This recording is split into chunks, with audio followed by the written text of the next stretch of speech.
observar cómo se oxida el clavo gracias al cambio de color en el agua, mientras que con el aluminio y el pedazo de plástico no ocurrió nada.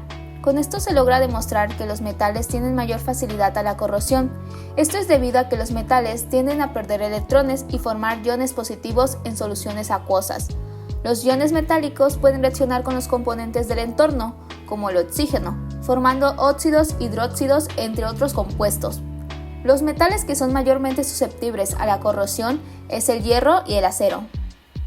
En conclusión, este experimento es para demostrar que los metales tienen mayor facilidad a la corrosión, ya que en contacto con el oxígeno reaccionan en forma de óxido. Para tener una mejor comprensión del tema, me gustaría hablar un poco sobre los metales y sus características. Los metales son aquellos que son sólidos a temperatura ambiente, excepto el mercurio. Tienen la característica de tener un gran número de electrones deslocalizados, que no pertenecen a ningún átomo en especial. Es de aquí donde provienen la mayoría de sus propiedades. Algunas propiedades es que son excelentes conductores de electricidad y calor, son maleables y dúctiles. Algunos son muy duros, aunque esto depende del caso, por ejemplo el mercurio, que es líquido a temperatura ambiente, como se mencionó anteriormente. Algunos son brillantes, pero otros son opacos, y la mayoría son grisáceos, aunque algunos presentan colores rojizos, rosáceos, amarillo y policromáticos. Pueden formar mezclas entre sí, conocidas como aleaciones. Son monoatómicos, es decir, sus moléculas las forman un único átomo. Y los átomos de los metales pueden poseer 1, 2 o 3 electrones en el último nivel de energía, o sea de valencia, dependiendo del elemento atómico. Es lo que permite que puedan ceder electrones fácilmente formando cationes, y este es el motivo por el que son buenos agentes reductores. Pueden reaccionar químicamente con ácidos formando sales y aguas, y tienen la propiedad de formar óxidos básicos. Por otro lado, algunas de las propiedades mecánicas que tienen los metales es que tienden a resistir una fuerza externa sin llegar a romperse. Los metales son poco elásticos, por lo que es muy difícil que recuperen su forma anterior. Como había mencionado anteriormente, son duros, es decir, tienen la propiedad de no ser penetrados o rayados por algún tipo de fuerza externa, oponiendo resistencia a cualquier elemento abrasivo. Son rígidos, es decir, cuando un metal es sometido a una fuerza externa, esta reacciona según la tercera ley de Newton con una fuerza interna llamada estrés.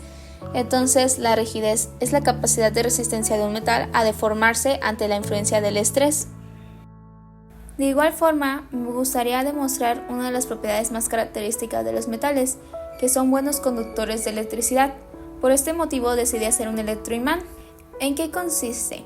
Al pasar corriente eléctrica por un material conductor, se genera un campo magnético alrededor del cable, pero este es muy débil, por eso se enrolla el material conductor alrededor del tornillo, concentrándolo en una zona, lo que aumenta el campo magnético, y con ayuda del tornillo, que es un material ferromagnético. ¿Qué quiere decir ferromagnéticos? Los electrones tienen propiedades magnéticas intrínsecas debido a su movimiento y a su spin. El spin de los electrones puede generar un pequeño campo magnético, creando un momento magnético.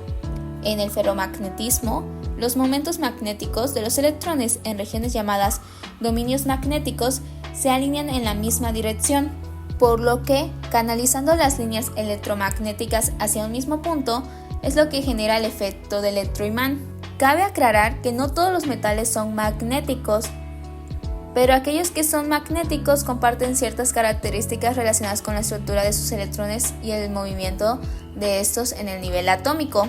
Los metales más comunes con propiedades magnéticas es el hierro, el cobalto y el níquel, por eso se utilizó el tornillo. También se utiliza el cobre, que aunque no es magnético por sí mismo y no tiene propiedades ferromagnéticas, puede interactuar con campos magnéticos debido a su alta conductividad eléctrica. La importancia de conocer las propiedades de los metales es que tienen una gran utilidad en la industria, por ejemplo, la automotriz, ya que se utiliza para fabricar autos, aviones, trenes, entre otras cosas. Para concluir, se utiliza también en pequeños circuitos eléctricos que son fabricados con oro y otros metales preciosos por tener buena conductividad. Y como había mencionado anteriormente, los metales suelen oxidarse, sin embargo, el oro tiene poca oxidación. Esto es debido a su estructura electrónica estable y su posición en la tabla periódica. El oro es un metal noble, lo que significa que es muy resistente a la corrosión y a la oxidación. No reacciona fácilmente con el oxígeno o el agua. factores claves para la oxidación y la corrosión. Por esta razón no se oxida tanto como otros metales, como fue el caso que se mostró en el experimento.